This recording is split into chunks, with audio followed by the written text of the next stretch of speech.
Salve, salve, rapaziada. Aqui é o Thiago, fazendo aqui mais um vídeo para os canais MC Vasco Play e Mário Coelho Vasco, gravando nesse domingão aí.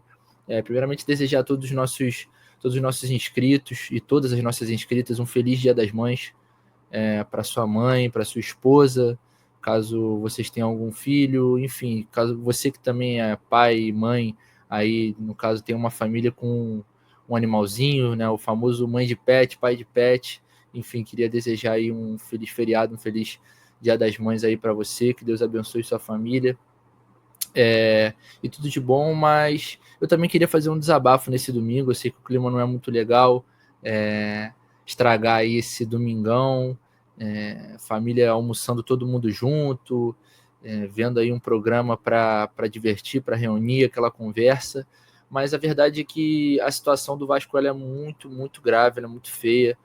Acabou a era Felipe, se é que podemos dizer dessa forma, e não tem outra palavra para descrevê-la senão vexame, senão vergonha, senão qualquer outro sinônimo que seja disso, porque o que aconteceu nesses últimos jogos que a gente viu aqui, por mais que a gente olhe e fale assim, cara, esse não é o Vasco que eu aprendi a gostar, que eu conheci, mas é o que vem sendo nos últimos anos, essa é bem verdade.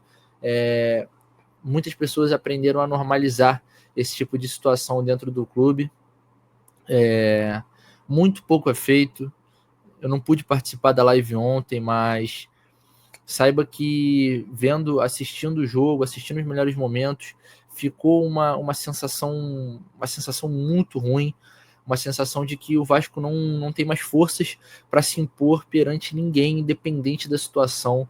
Isso é muito, muito triste, isso é muito grave. Eu comentei na última live pós-jogo sobre o Vasco ser um instrumento político e apenas nós, torcedores e jornalistas, entendemos essa situação vendo de fora. Lá de dentro, as pessoas só usam essa palavra como é que eu posso dizer, como trampolim para conquistar o seu poder dentro do clube, e quando não é mais necessário, quando elas conquistam o que elas querem, ou quando a situação é frustrada, elas somem, você não ouve mais falar nesse tipo de situação, e as coisas começam a ter um destino duvidoso. Muita coisa vem se botando em xeque desde que começou a gestão Pedrinho, muita coisa vem sendo falada sobre pessoas que fizeram parte da gestão, sobre pessoas que tiveram contrato com o presidente. A gente não consegue afirmar muita coisa, a gente não consegue ter certeza de muita coisa, mas que é muito estranho E assim, o Fernando Diniz vai chegar para a partida contra o Lanús, vai ter muito trabalho, vai estar numa situação delicadíssima na Sul-Americana, na Copa do Brasil e no Campeonato Brasileiro. Essa é a verdade. O Vasco vem de um empate contra o Operário. A situação menos delicada é a da Copa do Brasil disparada, mas ainda assim é muito complicado, porque qualquer tropeço, qualquer resultado negativo dentro dos nossos domínios, a gente está dando zebra e dando sopa pro azar, para o Operário acabar passando de fase. O nosso ano pode acabar nesse ponto. A gente comentou isso nas últimas lives sobre ainda a questão do Carille, falando que se o Carille não se cuidasse, o ano do Vasco poderia acabar perto dessa sequência. E é o que parece que tá se encaminhando. Parece que o ano do Vasco está indo pelo ralo. E assim, tá indo pelo vaso sanitário, as pessoas lá dentro estão dando descarga. A torcida foi até o aeroporto assim de uma forma, cara, os vascaínos eles têm que ser levados para algum instituto de estudo, porque é impressionante o amor que essa torcida tem por esse clube, para depois de passar por tudo aquilo, sair de casa sábado de madrugada para receber os jogadores e cobrá-los assim. Aconteceu muita coisa, esses protestos geralmente envolvem muita controvérsia, bala de borracha, porradaria policial. Então, assim, é uma coisa muito delicada de falar sem estar lá, sem saber de fato o que aconteceu, mas eu tenho certeza que a grande maioria foi para lá buscando só cobrar do clube, cobrar situações, cobrar o Marcelo Santana, cobrar o Felipe, cobrar o Pedrinho que não viajou com o grupo, Pedrinho ficou no Rio de Janeiro. Então, a torcida nada mais, nada menos que esclarecimentos, cara. Esclarecimentos sobre tudo isso que está acontecendo. Porque para esses dirigentes podem ser 3 anos. Como é que a gente vai resolver tudo em 3 anos? Mas para quem está desse lado aqui, para quem vai na arquibancada todo santo jogo, gasta o seu dinheiro com sócio, gaste seu dinheiro com locomoção para ir para São Januário. Cara, para eles são mais de 20 anos. Mais de 20 anos nisso. Esperando e ouvindo políticos e dirigentes dizendo que vão mudar da água para o vinho o clube. Você tem noção do que é isso? Porque assim, o Pedrinho diz que sabe, entende, mas não parece entender. Não parece entender. Porque vai acabar daqui a pouco o mandato do Pedrinho, a gente vai entrar em 2026 no último ano do seu mandato, e muito pouco foi avançado em relação à venda da Vasco SAF novamente. E esse tipo de situação que você começa a pôr em xeque e se perguntar se a gestão Pedrinho realmente quer efetuar a venda do clube. Vocês querem realmente vender o clube? Vocês querem realmente que isso aconteça, que a vontade do torcedor prevaleça? Ou vocês querem tentar mudar o clube pela gestão de vocês? Eu não estou afirmando nada, eu só estou perguntando. Porque você imagina o torcedor sentar no sofá, sábado à noite, para desestressar, para ver um futebol, abrir uma cerveja, semana cansativa de trabalho, queria só ver um futebol. E aí quando senta para ver o futebol, seu clube totalmente desestruturado, não digo nem pela questão dos jogadores, porque eu acho que dias ruins, jogos ruins acontecem, afinal todo mundo tem um dia ruim no trabalho, pode ser você que, sei lá, tem uma tarefa que você faz a vida inteira muito bem e um dia você acordou e acabou fazendo errado. Claro, pode acontecer, mas a gente sabe que a chance de ser apenas um dia ruim, ela é muito pouca quando toda a base do clube ela é muito enfraquecida, ela é muito ruim, ela é muito imprevisível, não é transparente, tanto com o torcedor, quanto com, sei lá, os sócios, quanto com, sei lá, os beneméritos, todo esse tipo de pessoas que envolvem o clube. Quando você tem essa transparência muito deturpada, se é que podemos dizer dessa forma, porque o presidente Pedrinho fala com a torcida. Ele é o presidente que mais fala de todos, se a gente for parar para analisar. Mas ele responde o que a gente quer ouvir? Ele responde a pergunta do torcedor? Então, assim, cara, são coisas que a gente pode se questionar. E, enfim, é isso que eu tô querendo dizer, sabe? Eu até me faltam palavras para descrever, porque são muitas questões, cara. São muitas questões, é o que eu falo. Quando você tem esse tipo de base que tá sofrendo muito com diversas situações, como é que você vai ter um grupo de jogadores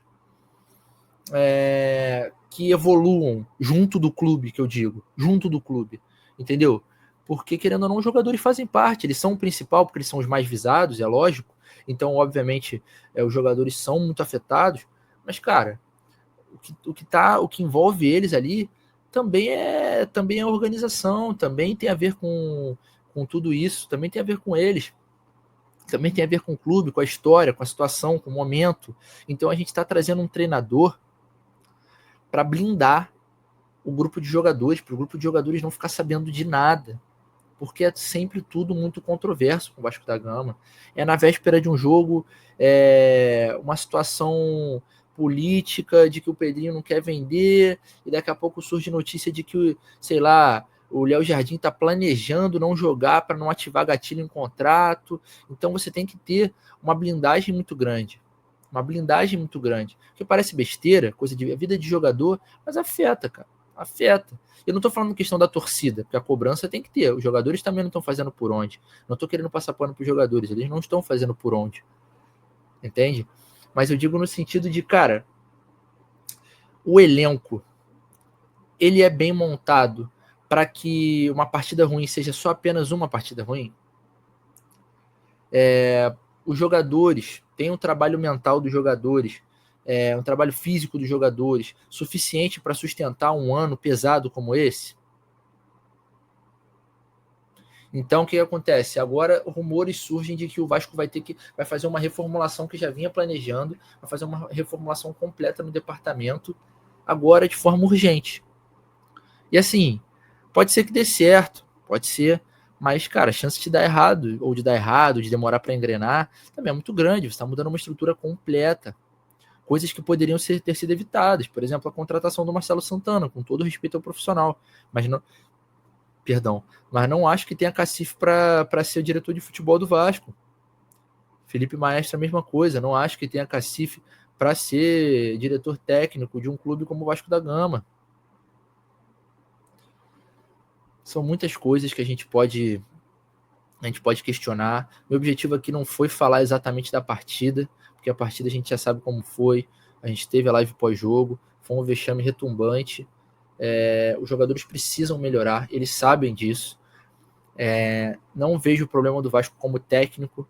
Na verdade, assim, eu acho que existe uma falta de coesão, de certa forma, do time, de ser um pouco mais veloz, de ser um pouco mais coeso, mas falta confiança para se impor, falta confiança para jogar o seu jogo de maneira com que não se afete com o adversário, cara. Ontem o Vasco foi super afetado pelo adversário. A entrada do Fabri, cara, o Fabri deitou e rolou com 1 a menos. O cara correu de lá para cá. Uma hora ele ia cansar, mas o Vasco simplesmente se entregou ao Fabri, se entregou ao Renato Kaiser, se entregou à entrega do Vitória. Não pode ser assim, cara. A gente tomou uma virada que não pode acontecer, entendeu? Então eu pergunto assim, cara, o Carille realmente não vinha fazendo esse time do Vasco jogar o que pode, mas o problema era realmente o Carille? A gente consegue imaginar algum treinador desenvolvendo um bom futebol com o ambiente que está hoje no Vasco? E eu não tô nem falando das cobranças da torcida, tá? Não tô nem falando da cobrança porque não vi, pelo menos, nenhum registro de torcedor sendo hostil com o jogador de forma física ou tentando ser físico com o jogador. Vi cobranças na voz de uma torcida exausta. Dá para desenvolver alguma coisa? Nós temos um grupo de titulares que eu considero bons jogadores e que podem funcionar como um grupo e que podem apresentar muito melhor do que vem apresentando hoje. Mas a estrutura do elenco, ela é suficiente, é um esqueleto suficiente para suportar esse ano? Enfim, fica o questionamento aí de Dia das Mães. Se é que você quer responder essas perguntas hoje, ou se é que você quer responder algum dia essas perguntas. Mas, enfim, se você viu o vídeo até aqui, muito obrigado por ter assistido. Enfim, de novo, um feliz Dia das Mães para vocês, nossas inscritas que são mães, para você que tá com a sua mamãe aí passando o Dia das Mães aí esse domingo, almoçando, passeando, seja lá o que for. Muito obrigado por fazer parte aqui da família Mário Coelho Vasco. Então é isso, rapaziada. Muito obrigado. Se inscreve no canal, ativa o sininho de notificações, deixa o like, compartilha o vídeo e até a próxima. Tamo junto.